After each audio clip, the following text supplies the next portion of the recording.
spray gun natin available dito, vertical, tapos horizontal. Ito mga pang top coat clear or primer. Ito pang ganun din, pang pintura. Pero meron pa tayo dito isa. Meron tayong pang blower sa tubig. Tapos meron tayong mga original na double base na vertical. Ayan. Meron tayong compressor na portable, horizontal na meron tayong maliit na pang retouch na spray gun. Ayan, available dito sa aking trabaho sa Kayan. Mili ka na kung ano ang favorite mo na spray gun. Ayan. Meron tayong gauge, filter, compressor. Maliit lang, portable lang ito kung kailangan mong mga dadali-dalihin mo lang. Okay na to.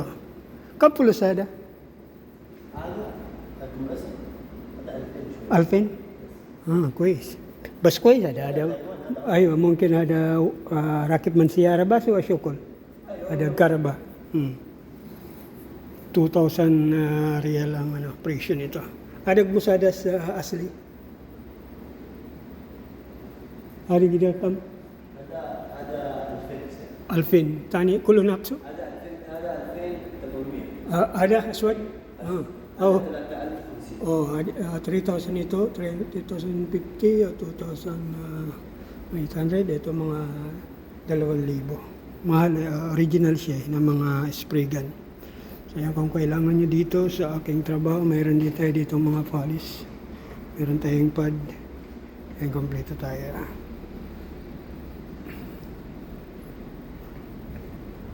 Ito pa, ito yung mga tools, pang bapping na machine. Ayan, kompleto tayo. At ito yung mga regular na spray gun lang.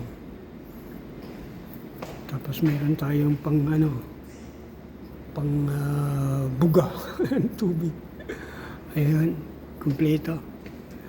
Kung ano man ang gusto nyong tools, dito lang sa Kayan. Tapos itong mga tools dito sa workshop.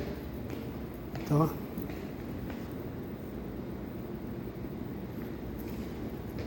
Kung magtatayo ka ng workshop, kailangan mo ng tools. Ito.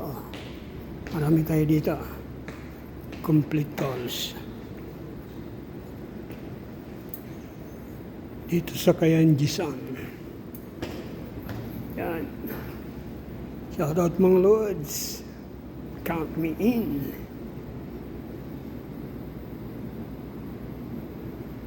Dito ang ang aking trabaho dito sa mixing department. Ayan. Dito yung area ko.